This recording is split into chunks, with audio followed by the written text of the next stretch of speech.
Hər birinizə salam uşaqlar. Tanımayanlarınız üçün mən Səadət müəllimə.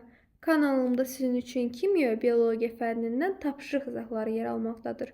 Bugün isə biologiya 7-ci sinif dərsliyinin 1-ci hissəsindən bölmə 2, mövzu 3 olan çiçəkli bitkilərin orqanları, gövdə mövzusunun maraqlı nümunələrlə dərs və daha sonrasında da tapşırıq izahlarına baxacağıq. Elə isə keçirik dərsimizə. Mövzumuz çiçəkli bitkilərin orqanları, gövdə.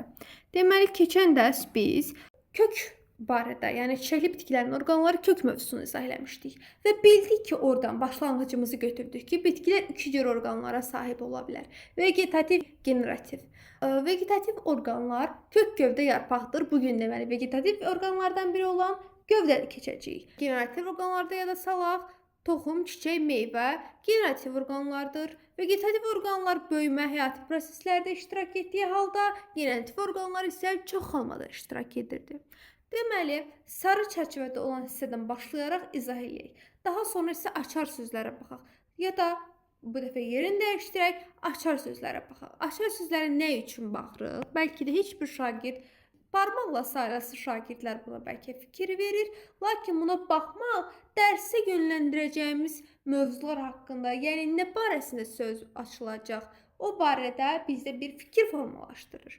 Deməli, baxırıq ki, açar sözlərdə zoğ verilib, buğum verilib, buğum arası və tumurcuq verilib. Zoğ, buğum arası, tumurcuq, gövdə haqqında olan məlumatlar bununla bağlı olacaq. Deməli, bu terminlərə baxdıqdan sonra sarı çərçivəni oxuyaq. Bitkilərin gövdəsi müxtəlif vəziyyətdə ola bilər. Bəli. Əksər ağac, kol və ot bitkilər dik duran gövdəyə sahibdir. Deməli, dik duran gövdə. Sarmaşan bitkilərin gövdəsi zəif olub, dayağa sarılaraq yuxarı qalxır. Sürünən bitkilərin gövdələri də dik dura bilmir, yerin səthi boyunca uzanır. Deməli, bitkilərin gövdəsi 3 cür olur. Dik duran, sarmaşan, dırmaşan. 1, 2, 3. Sarmaşanla dırmaşanı uşaqlar, şagirdlər həmişə səhv salır demək olar.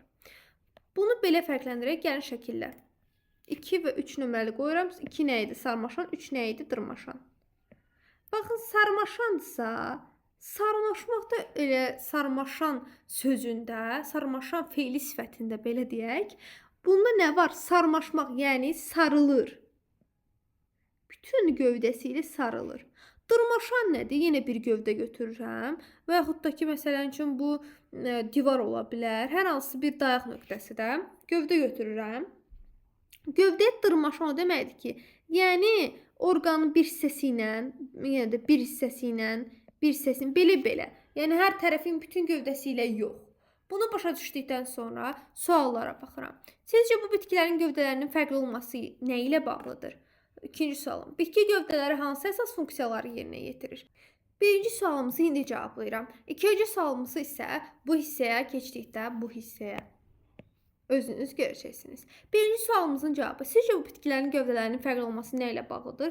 Bitkilərin gövdələrinin bir-birindən fərqli olması onların yaşadıkları mühitə uyğunlaşma tərzləri ilə bağlıdır. Məsələn, ağacların gövdəsi daha qalın və möhkəm olur ki, budaqlarının yarpaqlarını saxlayıb güneş işığından daha yaxşı yararlana bilsinlər.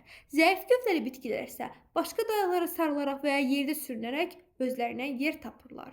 Bitki gövdələrinin yerinə yetirdiyi əsas funksiyaları gəlin elə buradan oxuyaraq yadda saxlayaq.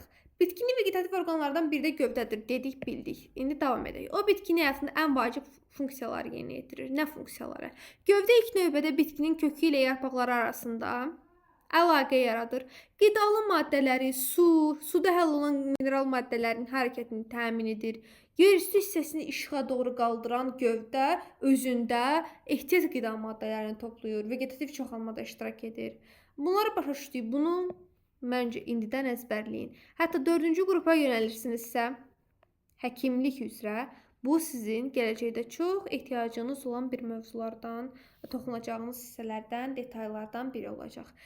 Keçək. Bitkilərin gövdənin quruluşuna görə 3 qrupa ayrılırlar. Ağaclar, kollar, otlar. Ağaclar deməli quruluşa görə, ağac, kol, ot. Gövdənin quruluşuna görə bitkilər 3 qrupa ayrılır. Ağac, kol, ot. Ağaclar gövdələri oduncaqlaşmış və hündür çoxillik bitkilərdir. Deməli, ağacların gövdələri oduncaqlaşır və çoxillikdirlər, hündürdürlər. Onsuz görmüşük, amma gövdələri oduncaqlaşmış olduğunu indi bir də qeyd etdik. Kol bitkilərində gövdə torpaq səthindən çıxan kimi budaqlanır. Baxın, burada şəkillər olur. Ağaclar göstərək bir dənə. Baxın, ağaclar hündür olurlar. Hündür olduğu özümüz ağaclar görmüşük əlbəttə ki. Hündür olurlar, çoxillik olurlar və gövdəsi oduncaqlaşmış olur. Sonra keçək məsələn kol dedi. Deyir ki, torpaq səthindən çıxanda budaqlanır. Çıxan kimi də baxın çıxdı, budaqlanır, budaqlanır, budaqlanır. Sonra ot bitkilərinin gövdəsi adətən zəif olur, oduncaqlaşmır. Birlik, ikilik, çoxillik bitkilərə də ot bitkilərinə rast gəlinir. Ümumiyyətlə zoğ barədə söhbət açılıb burada. Üzərində yarpaqlar, tumurcuqlar olan cavan gövdə zoğ adlanır. Əslində elə budaqdır da bu. Gördüyümüz budaq sanki zoğdur. Keçək digər səhifəsinə. Deməli, keçdik tumurcuq. Burada baxırıq şəkilə nəzər yetiririk.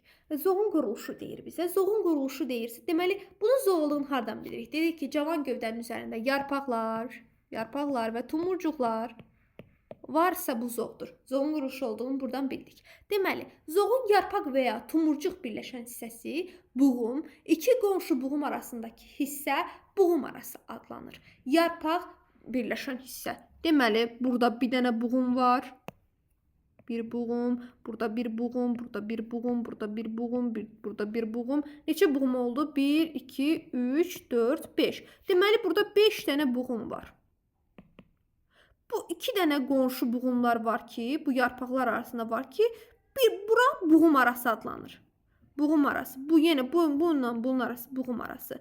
Buğum arası, buğum arası. Nə qədər deməli buğum arası oldu?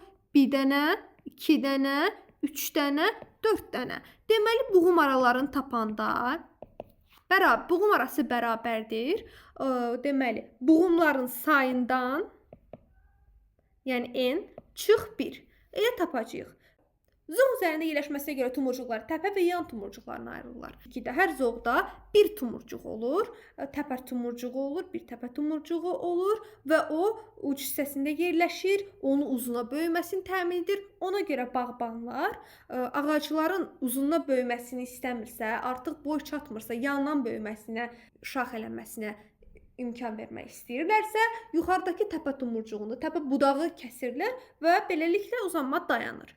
Yuxarı doğru uzunluğa böyümə dayanır. Yarpaqla gövdə arasındakı yarpaq qoltuğunda yerləşən, məsələn üçün bu gövdə ilə yarpaq arasında yarpaq qoltuğudur da bura. Burada yan tumurcuqlar yerləşir. Sonra deməli belə ayıracağıq. Buranı təmizlədim. İndi əsas şeylər yazım. Burada çox uzun yazılıb. Mən sizə bu əzbərləməsi, yəni yadda qalması hissələri qısaldıb yazıram. Deməli, zoğ üzərində iki tip tumurcuqlardır. Zoğda. Deməli, təpə, yan. Deməli, zoğ üzərində iki tip tumurcuq vardır. Yan tumurcuqlara isə qoltuq, əlavə tumurcuqlara aiddir. Əlavə tumurcuqlar isə kök, gövdə və yarpaq üzərində yerləşir. Bu hissəni əzbərləyirsiniz. Və bu hissə artıq bitir. Burada uzun-uzadı, qarışıq şeylər yazılıb. Bitir. Bir də bu sxemə baxın. Bu sxemə, mən indi buranı silim sizə. Bu sxemə nəzər yetirsəniz, şəkillərlə öyrənmək daha asandır. Təpər tumurcuğu var. Baxın, bir dənə.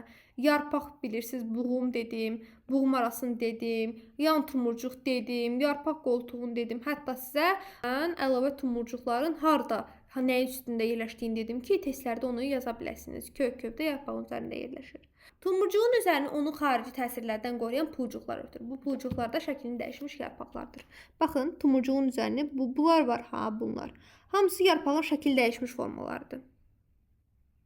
Şəklini dəyişmiş yarpaqlardır. Xarici təsirdən qoruyur. Nəyi qoruyur? Bunun içərisində hələ Rüşeyn formasında vegetativ tumurcuqdursa, Rüşeyn formasında bundan vegetativdən kök, gövdə, yarpaq inkişaf edəcək. Generativdənsə çiçək, meyvə, toxum bilirik də bunları. Generativlə vegetativ orqanlar kimi yadda saxlasınız, daha asan olar. Bu günlük dərs və tapşırıq izahımız bura qədər. Gələn dərsləri, hansı dərslərin izahını, tapşırıqların izahını, test izahlarını istəyirsinizsə, şərh bölməsinə qeyd etməyiniz kifayətdir. Gələn dərslərdə görüşənədək.